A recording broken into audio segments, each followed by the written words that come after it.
and 10. And I don't know exactly, I didn't check Mike or Joe, but it wasn't very long after I came here that she came here. And we've spent hours talking together, and she's a very special person. Very special person.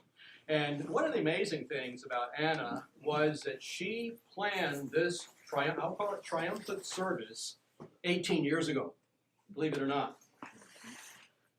Mike and I have looked at some of the material she put together. Some of it is dated March 21st, 1999. She knew what she wanted in terms of hymns, content. I mean, it's the most organized service that I've ever had the privilege of conducting. We're trying as much as possible to respect her wishes. But I was amazed of that. And let me just tell you a little bit about this. Horatio Spofford was a businessman in Chicago, a very wealthy man apparently. And back in I think it was the 1860s, his family was going to make a European tour. And something came up in his business that he couldn't accompany his wife and his 4 daughters, I think 3 or 4 daughters. So they left on the ship out of New York City before him.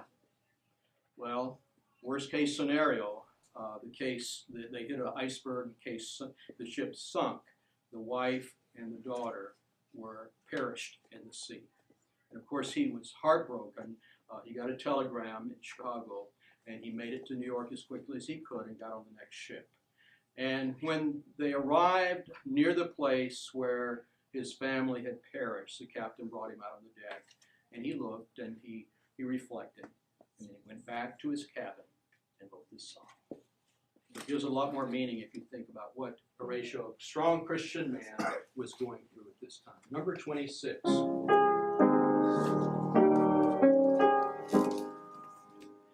When peace like a river attendeth my way, and sorrows like sea billows roll, whatever my lot, thou hast taught me to say, it is well with my soul. It's well with my soul. It is well with my soul. My sin, is of this glorious fall. My sin, but the whole nailed to his cross, and I bear it no more. Praise the Lord, oh my soul. It is well with my soul. It is well with my soul. And Lord is there, no face shall be seen. The clouds may roll back as a scroll. The trump shall be sound, and the Lord shall descend. Even so, it is well with my soul. It is well with my soul. It is well with my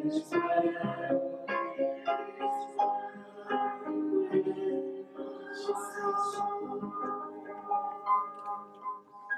Thank you, Bev. Bev Solberg. It really makes a difference to have a wonderful pianist. Really. Thank you so much. Excellent. Excellent.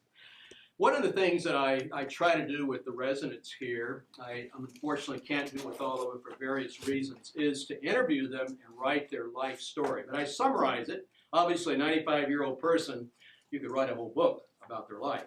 but I try to ask the most important questions and then summarize the things, at least from my standpoint, kind of portray their life the best. You know, the facts, but also a few little colorful, interesting things. And I had the privilege of doing that, it was over 5 years ago for Anna, and at that point her mind was quite lucid, and everything that I'm telling you, or reading to you, is actually almost verbatim, almost her words. I mean, I kind of put it all together because she told me many different things. I was born on May 17th, 1921, in New Cumberland, Pennsylvania. I'm of German, Pennsylvania Dutch descent. Both my parents, Leroy Stetler and Mary Elizabeth Doyle Stetler, grew up in Cumberland County. My dad was a house painter, paper hanger, and decorator. There were 7 of us children: Evelyn, Wayne, Anna, Fred, Samuel, Richard, and Rosemary. We lived a half block from our church, which was a big part of our lives. We had fun playing with the neighborhood children, sledding, playing ball, and other games. One day, when I was 7 years old, my brother Wayne called me to supper. I ran across the road and was hit by a Model T. I got a punctured lung and other injuries and had to spend quite a while in the hospital. Though we grew up during the Depression, and my dad didn't have his usual work during some of that time, we got along fine. My mother could grow anything and did marvelous things with what she had. I learned to cook and garden from her. I graduated from New Cumberland High School. My favorite subject was English. In fact, my English teacher would put me in charge of the class when she would leave the classroom because she knew I was capable in that subject. As a teenager, I loved life and had many friends. After high school, I served for a while as a nurse's aide, taking care of people in their homes. I met my husband, Joseph Charles Danko, through a friend. We were married by a pastor in Hagerstown, Maryland. We have 2 sons, Joseph Charles Jr. and Michael Thomas. I now have 7 grandchildren and 8 great-grandchildren. By the way, she said many. She wasn't able to count them up, so she knew there were lots. She just said many great-grandchildren, so we figured that out later. I added, the only thing I have edited in this is the number 8, because she said many. Because my husband was a career Army man, we lived in many places, twice in Germany and for a good while in El Paso, Texas. We really liked Germany. The people there were so nice. I made many friends wherever we went and tried to keep in touch with them through letters. We were able to travel to France, Austria, and other countries in Europe, as well as all over the eastern United States. After my father died, my mother came to live in our home, spending 8.5 years with us.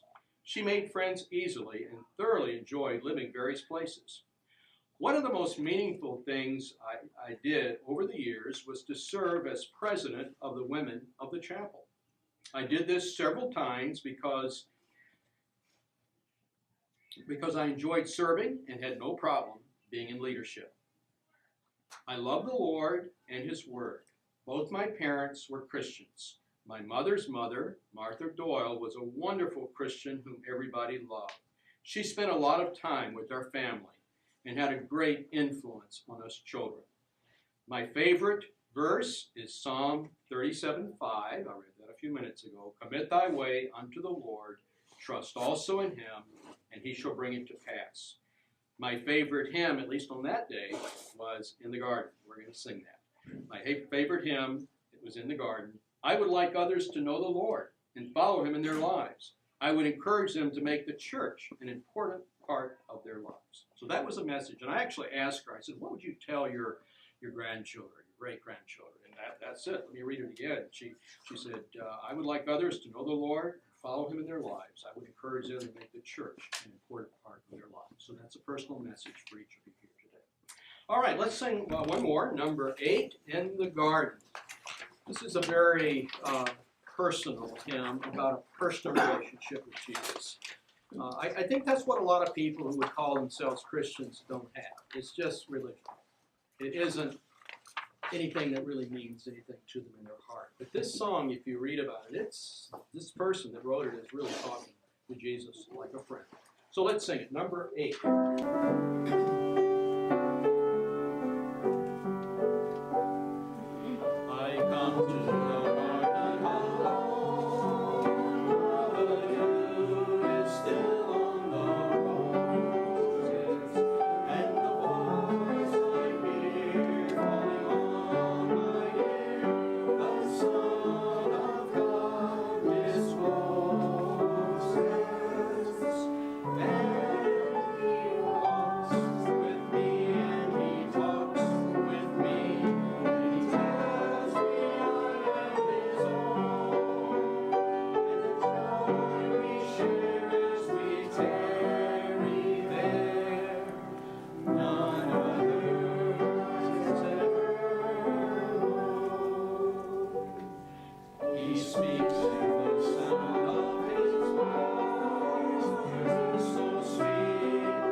My memories of Anna begin back in El Paso, Texas, in the year 1975, when Mike and I were 17 years old and we had begun dating. One of my earliest memories of Anna that year was when Mike and I were going to spend the day at a park in the desert east of El Paso. Mike had asked his mom to pack us a lunch before we left. She made us each a sandwich made of thick slices of cold meatloaf with mayonnaise. Now, I'd never had cold meatloaf before, and especially in a sandwich, and I thought it was kind of interesting. But once we'd been out hiking on the rocks all day, and it was time for lunch, and we were starving, boy, was that the best sandwich I'd ever eaten. Ever since that day, I love meatloaf sandwiches. And I will always have fond memories of her from making such a loving display to sustain us that day. I found out quickly that she was not just good at making a hearty, fulfilling sandwich, but I soon was enjoying her filling and delicious meals on a regular basis. I spent a lot of time at their house, and she was quite the cook. Later on in my marriage, I began making a few of her easier dinner meals, such as fried salmon cakes or patties, and kielbasa, which is boiled in a pot with potatoes and green beans, and then slathered in butter. This became a favorite of our kids, especially my favorite breakfast food that she made was buckwheat pancakes. They were, I'd never had them before, and they were so hearty, and they were especially filling on a cold winter's day. Another memory from El Paso was during the first Christmas season, after Mike and I had started dating. We were in his room, and Mike reached under his bed one day in November and pulled out a big flat box full of wonderfully smelling gingerbread men, carefully wrapped in wax paper. He said his mom always made them a month before Christmas because they tasted better after sitting for a month. So she had to hide them from Mike's dad so he wouldn't sneak into them before Christmas. Remember that? They turned out, by Christmas time, they turned out to be the most delicious, soft, and chewy gingerbread men I've ever tasted. And so after Mike and I were married, and we were living with them, they had moved to the northeastern part of El Paso by that time, and we were there with Becky, brand new Becky. Anna thought it would be a nice idea if I would help her make them that year for Christmas, in November, of course, because she knew how much I liked them, and it would be a great tradition for me to pass down to my children. I loved eating them, but I wasn't very excited about making them, because I knew how labor-intensive they were. I was quite the reluctant helper that day, and so by the end of the afternoon of rolling, patting, cutting gingerbread shapes, baking them, and finally decorating, she was totally put out with me.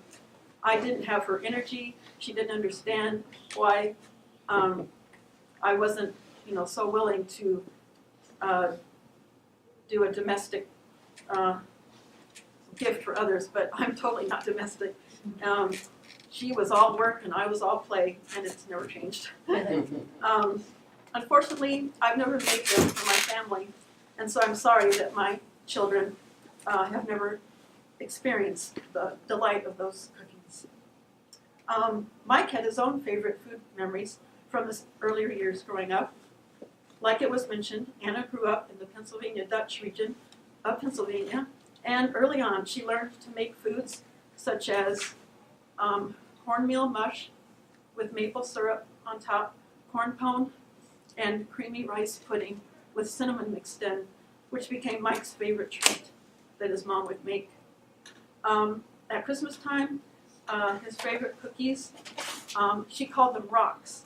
They were a mixture of dates and walnuts and flour. I haven't made those for him either.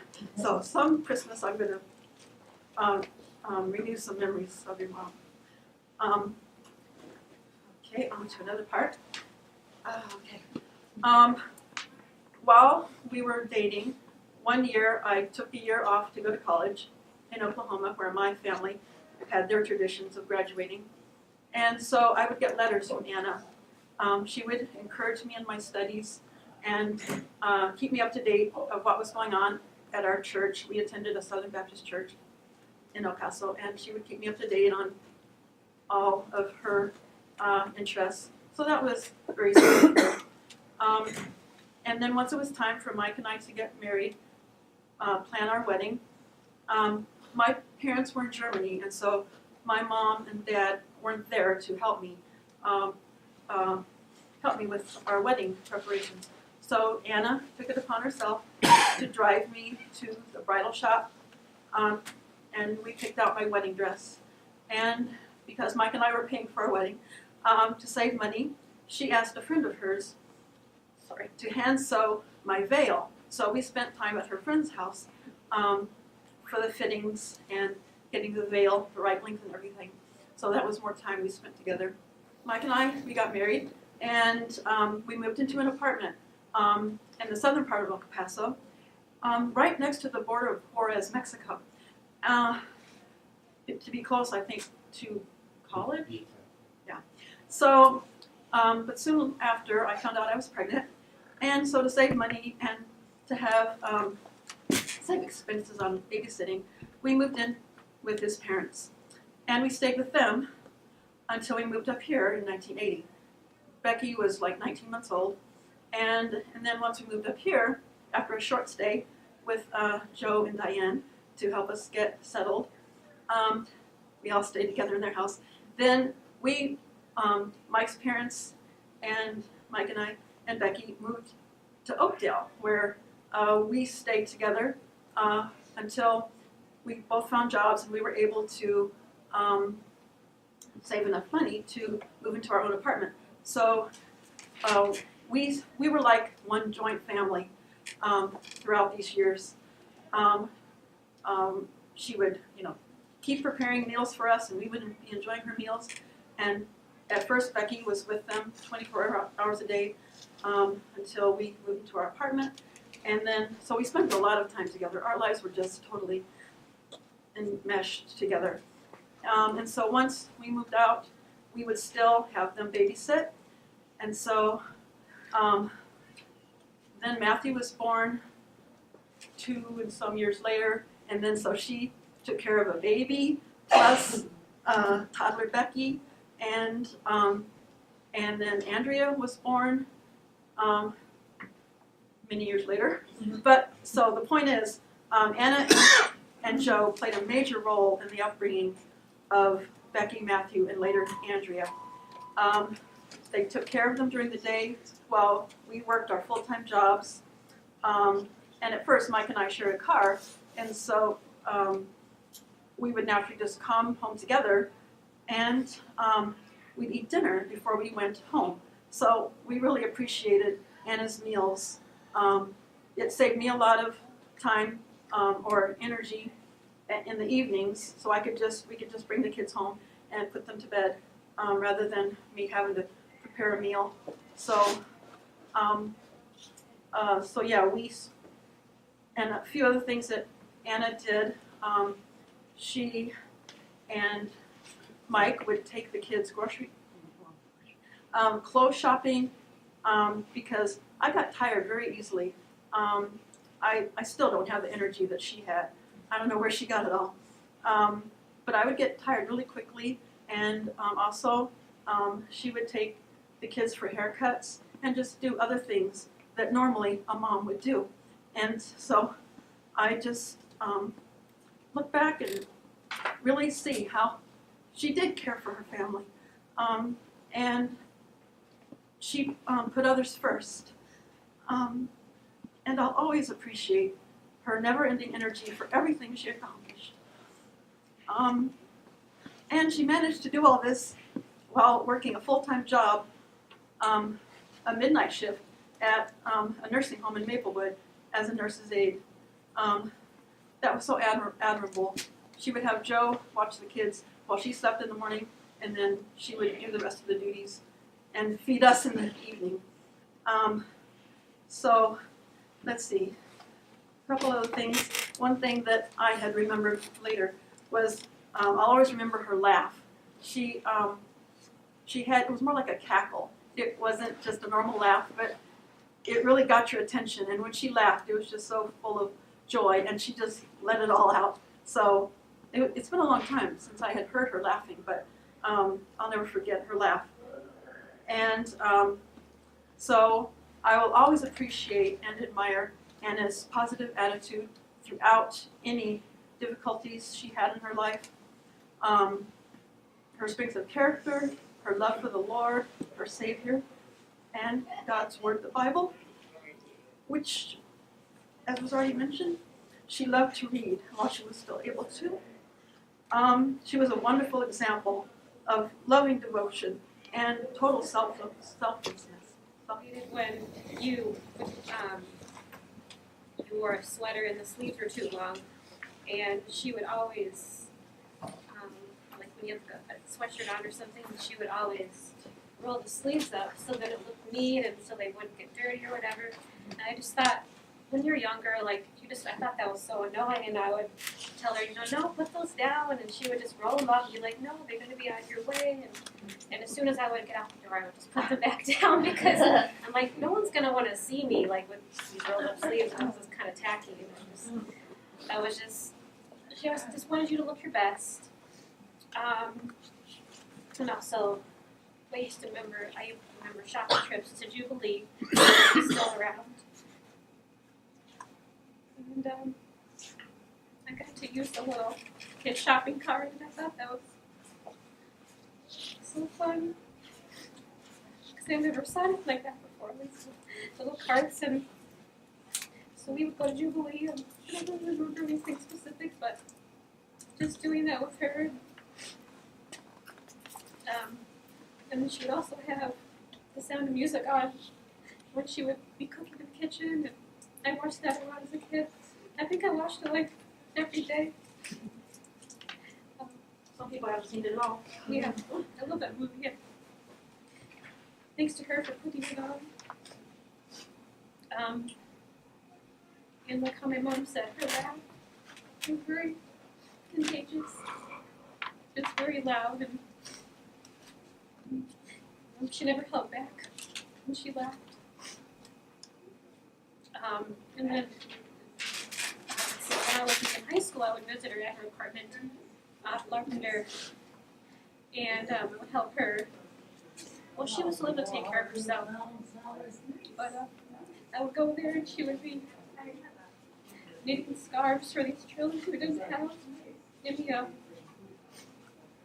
any warm clothes, and we still have some at the house. And at the time, I didn't think they were my style, but they were warm, and she was very good at knitting and all different kinds of colors, and then she'd be writing her pen pals when I would be over. She had a lot of pen pals, and of course later she wasn't able to write anymore, but Stay there, John. I know, like, to the end, if she was still able to read and write, she would be writing. Those people they were still alive. She was very social, had lots of friends.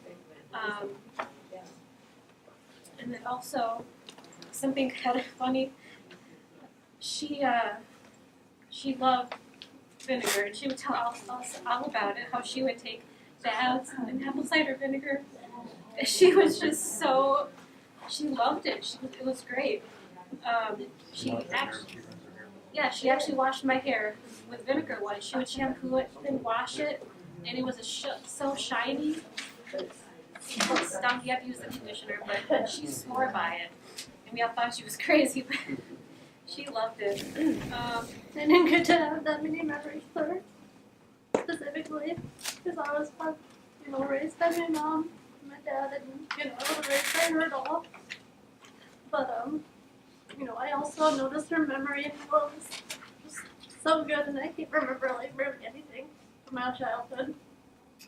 So I was jealous that she could always just recall any memory from when she was living in Pennsylvania, she always would say that she had to walk several miles to school, but I don't think that was true. I think we found out that it was just, half a mile or something. She was always like, I had to walk 3 miles in the winter, whatever, up and down the hill, like. And gravel road down a hill. Yeah. But no, her memory was just extraordinary of her childhood, and I just wish that I could have such a good memory. And I just admired how much of a godly woman she was, and it inspires me to follow the Lord more. She was pretty quiet, most of the time when I would go visit her. So I would mostly just kind of talk at her, and she'd be like, okay, that's nice. Like, my last memory is just updating her here about college and just my grades and how I got, like, all A's and B's. Like, oh, that's nice, very nice. And, she wouldn't have a lot to say, but I would just keep updating her, and, I know that she was listening, so it was nice to just kind of talk to her. And I just really wish that she could have made it so that I could tell her that I graduated college. Because I'm going to be like the first one in our family to get a degree, and she would be so proud of me. But I know she'll be watching at the ceremony, so gosh, crying is gross. I hate crying. So I just hope that she's looking down and is proud of my accomplishments.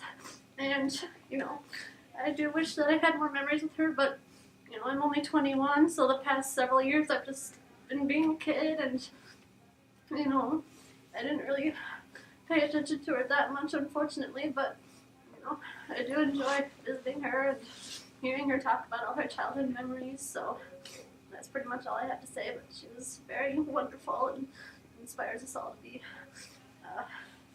to follow Christ more. So I have a lot of memories of hanging out with her and Grandpa during the summers. And, I remember one time I was probably 9, and she ordered pizza, and she told me to pay the delivery guy, and she said, okay, tell him to keep the change. I'm like, okay.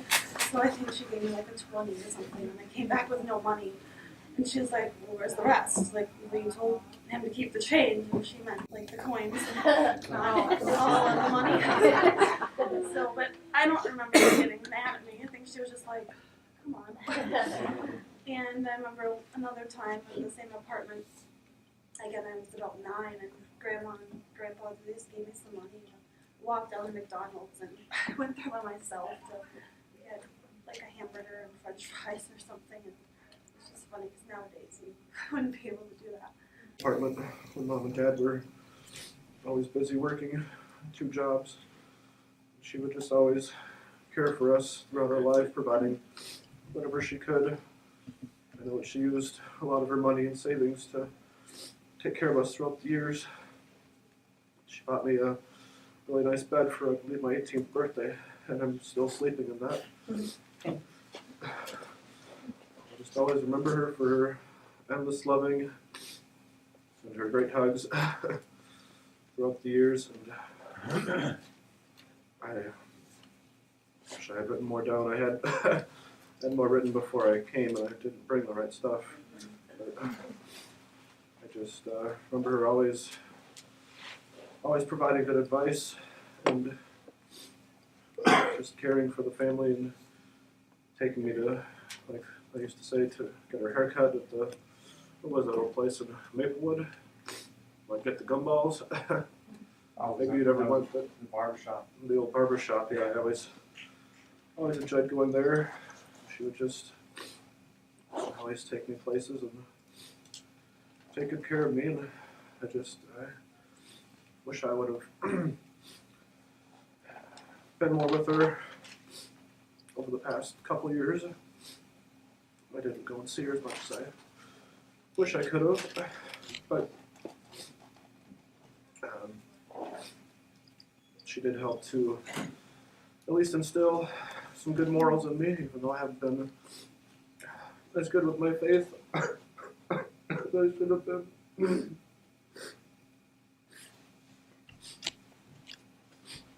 I hope that I can do more going forward, but she's at least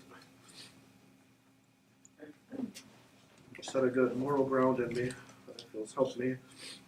Bible services at our country church in New Cumberland, Pennsylvania, and I was 11 years old. The invitation was given, and I came forward to accept Christ. My Grandma Doyle was so happy. She told me, "You won't be sorry," and I never have been. I've been happy ever since. You know, some people might say, well, that's rather naive, it's too simplistic. Is that all you have to do to go to heaven? Actually, that is the message of the Bible. The message of the Bible is that we're saved by grace through faith. It's a gift that God offers it, that we just receive. And that's where there's a lot of confusion. You know, we think we got to do this or that. Well, hey, nobody's going to be good enough. You know, we all have regrets. I picked up regrets in some of you. Well, we all have regrets. I have regrets in my life. But God forgives us. All we have to do is accept His forgiveness. And He will forgive us. And put our faith in Him. I want to tell you, she wanted to be sure that the gospel means good news, was shared at her memorial service. And I'm going to tell it to you in the form of a story. This is a story from Acts chapter 16 in the New Testament. First century missionaries, Paul and Silas, were in prison. Not because of anything wrong they had done. Instead, some men were angry with them because their livelihood had been taken away when a young woman who worked for them as a fortune teller believed in Jesus and was delivered from demonic oppression through the ministry of these two men, Paul and Silas. So, these men, the employers, took Paul and Silas to the local magistrates, had them severely beaten, thrown in prison. It wasn't just any prison, it was an inner dungeon. The jailer clamped their feet in stocks. I can't imagine a situation any worse than they were in. But the amazing thing was they didn't seem to be that unhappy. In fact, around midnight, they were praying and singing hymns to God. And other prisoners were listening. Suddenly, there was a massive earthquake, and the prison was shaken to its foundations. All the doors immediately flew open, and the chains of every prisoner flew off. The jailer woke up to see the prison's doors wide open. He assumed the prisoners had escaped, so he drew his sword to kill himself, because he knew that's what would happen to him, being responsible in that day and age. But Paul shouted to him, "Stop! Don't kill yourself. We're all here." Then the jailer, who was a little while before had been mistreating Paul and Silas, he came trembling and he fell down before them. And he said, "Sirs, what must I do to be saved?" He was afraid because of his sins, because of the cruel things that he had done. He wanted to know how he might be saved from the fearful consequences of the things he had done. Paul's answer was, "Believe on the Lord Jesus Christ, and you will be saved." Then Paul and Silas spoke to him about Jesus. He believed, was baptized, along with the members of his household. Now, the two things I wanted to just point out in this, the most important question in the world was asked by that jailer. What must I do to be saved? He wasn't talking about being saved, getting out of a jam. He understood that life was more than here on this earth, that there was something beyond the grave. He wanted to be sure that his eternal destiny was right.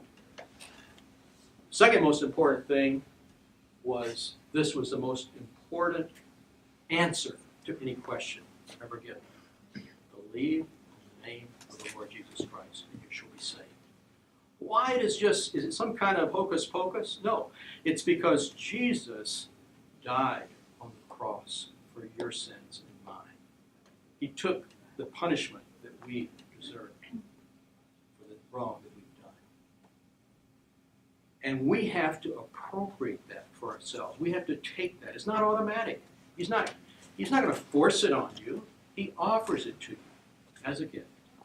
And that's where you come in. Anna's desire was that everyone, she told me that here at New Harmony, I want everyone to know Jesus. I want everyone to be in heaven. Sometimes I would ask her what to pray for, and that would be her prayer. She genuinely believed that. Well, that would be her message to you. Believe in the name of the Lord Jesus Christ, and you will be saved. And that is a beginning of a brand new life. change from inside out. At that point, you're going to want to be different.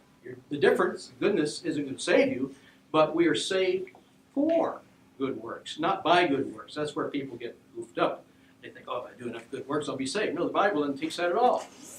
You know, we are saved, Ephesians 2, 8 through 10. If you have a Bible, you can go back and look at it. We're saved by grace through faith. It's not by good works that we're saved.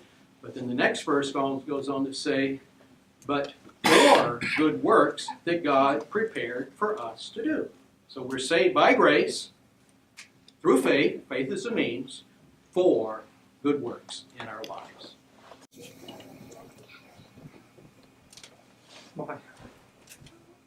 My biggest supporter, in a lot of ways, I think my best friend, and she was always behind me.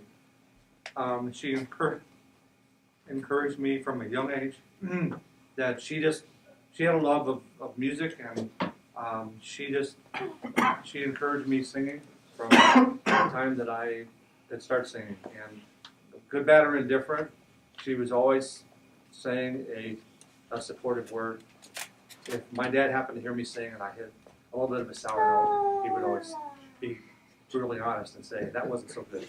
You know, but my mom was always just supportive of, you know, positivity and just encouraging me to hang in there and to stay with it.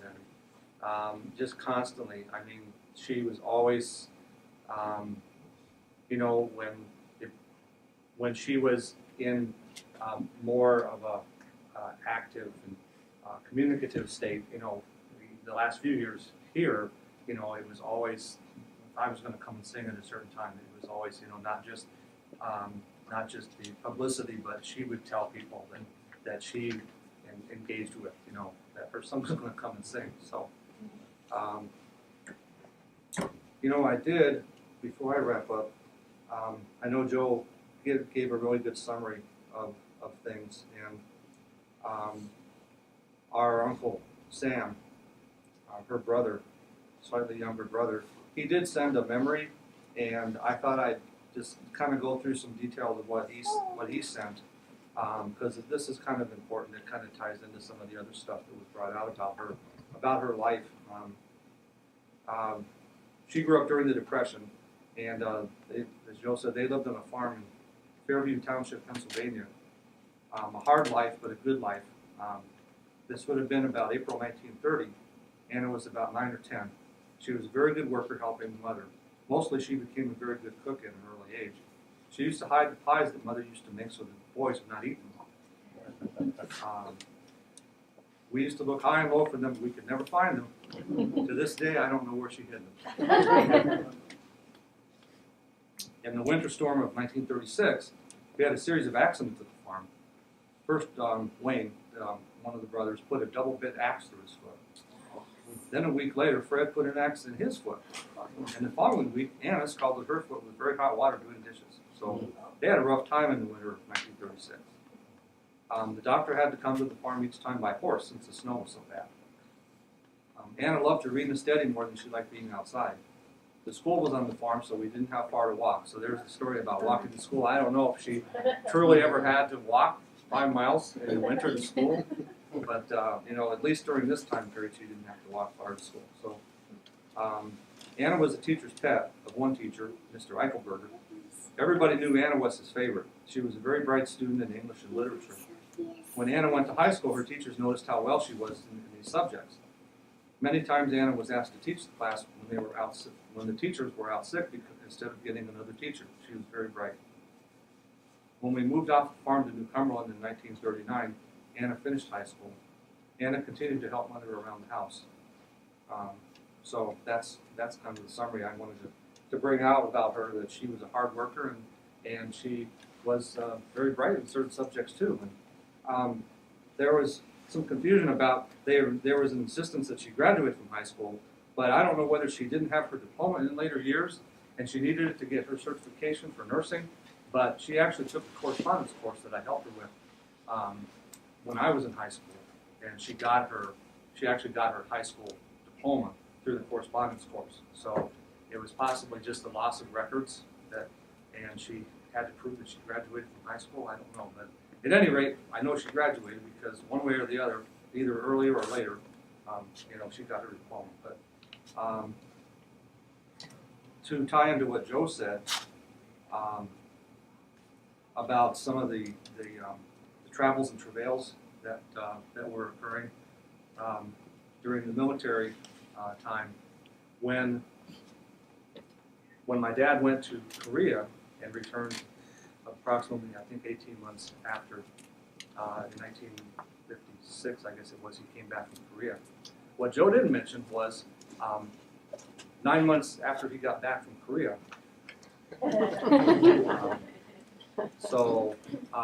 What the story was that my mom had told me was that she, while he was in Korea, she had gone to the doctor for an annual physical or whatever, and the doctor had told her, well, you don't have to worry about ever getting pregnant again. He had diagnosed her with some female issue, and she didn't have to ever worry about getting pregnant again. Well, so my dad comes home and she figures, hey, you know what? There's no need to worry. So 9 months later, hello. So so that was always a funny and interesting story. That hey, I guess God wanted me here for some reason. So that was really interesting. But I appreciate all the memories and hearing since Joe and I are virtually from two different generations, it's kind of interesting hearing some stuff that really ties into this long life, 95-year long life that she lived. So that's with her having spent literally, almost literally all my life with her, and having tons of memories. It's impossible to say everything. But I think you've gotten a really good flavor of what she's meant to us in all the different levels and generations of the family. So I hope we can, and maybe sometime if you get more memories of her or anybody, maybe type them out and put them in a Word doc or something and save them, and maybe we can kind of compile those into a memory book or something, and that would be a great tribute to have that song. She had this on her list, on Eagle's Wings, and Bev and I both have a connection to this song in different ways. Bev was teaching in a Catholic school when this song was first written by Father Mike Jonkas, who's from the Twin Cities, and a friend of mine that I used to work with grew up with the Jonkas family, and he ended up marrying Father Mike's sister several years ago. So I had sung this at his mother's funeral, and so there's some interesting connections to this song. So I'm going to give it a shot.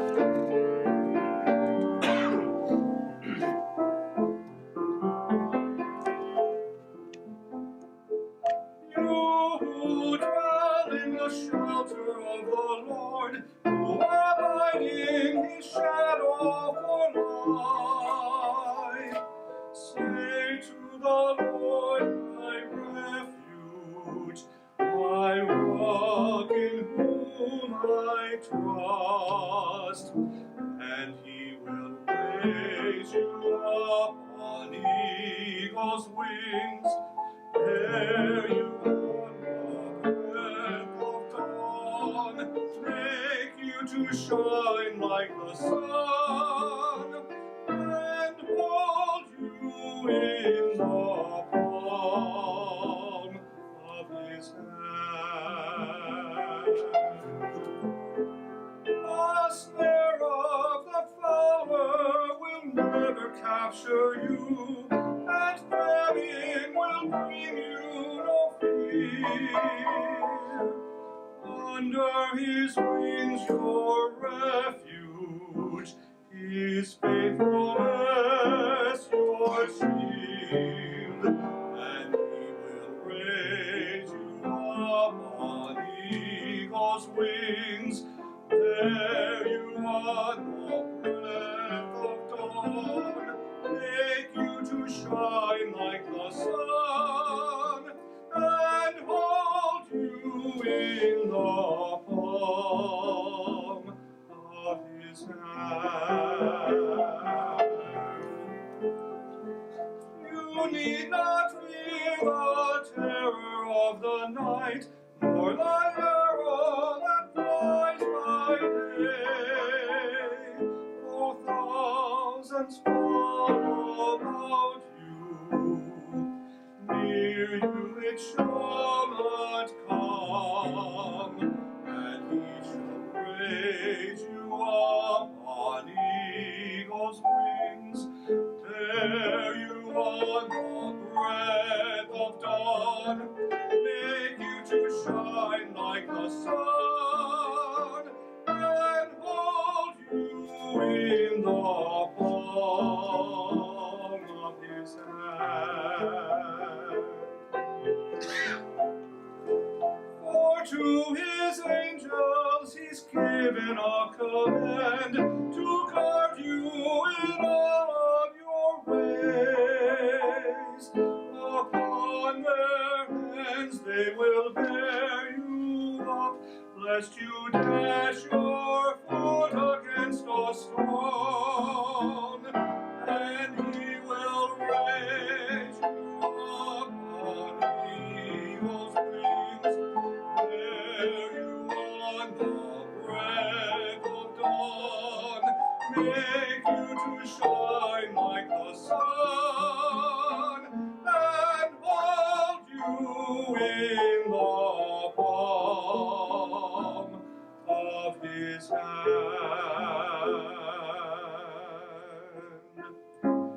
In the palm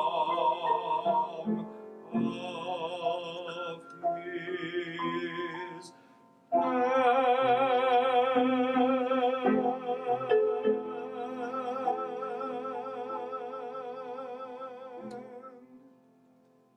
Memories that all of you shared, and I will have to say, Joe and Diane were good. They came often. I saw them here. They would be bringing her stuff, taking care of her things, and thank you so much. I'm glad that you acknowledge your wife and the work she did. Because Dana told me that, she's taking care of my finances. And she knew that up till near the end. So thank you. This has been a good time. It's been a little more informal than other services I've led, but I think it's healthy. This is truly a family service. We've been able to cry together. We've been able to share feelings, memories, some regrets, and that's okay because we're human beings. God is a forgiving God. I trust that this has been a time you'll never forget. And I agree with Mike. If there are other memories, send them. Maybe start a document. Your mother did have an incredible life. 95 years is a long time. It's a long time. And she walked closely with the Lord for many years. She had many experiences. I know some were hard. Joe shared a little bit of some hard things that she went through. But yet her faith was strong through it all. And the greatest way you can honor her memory is to follow her Lord. She loved Jesus. She truly, truly loved Jesus. Not as much as anybody I've seen. I've known a lot of people. So you had a wonderful mother, grandmother, great-grandmother, in the case of the young children back there. I only knew her the last, I don't know, whether she's been here, 5.5 years, something like that. So, she was already about 90 when she arrived. So I wish that I had known the previous 9 decades, but I did enjoy her the last 5.5 years. And we became friends. We did spend a lot of time talking together. So I'd like to just close in prayer, and I want to pray for all of you. I honestly don't believe in praying for the dead. I mean, she's better off in heaven than anybody. How much can we add in prayer? Prayers. She's with God in heaven, experiencing every blessing promised in the Bible. But I do believe in praying for the living. So I want to pray for you. Father God, I thank you for this family. I thank you for the Danko family. It's been a blessing for me to be here this afternoon. I knew Mike, and I knew Joe, and Darla and Diane somewhat, and I met a couple of the grandchildren, but I really feel like I've gotten to know the family better this afternoon. I see their soft heart. I see their appreciation. Sharing about someone we love is hard, but I'm grateful that they were willing to share amidst tears. And tears are fine. Tears need to be shed. This is an appropriate setting. And there will be more tears, I know. I pray that you would comfort them, but help them to always remember that their mom, their grandma, is with you in heaven. And I pray that they would honor her memory by the way they lived the rest of their lives. Their grandma wasn't perfect, but she lived a pretty amazing life. And I pray that this would be a turning point. I think especially of the young adults who are here today, who have been impacted by this day and by the life of their grandma, that this would be a turning point in their lives. Bless them, I pray. Thank you for being with us today. I pray in Christ's name.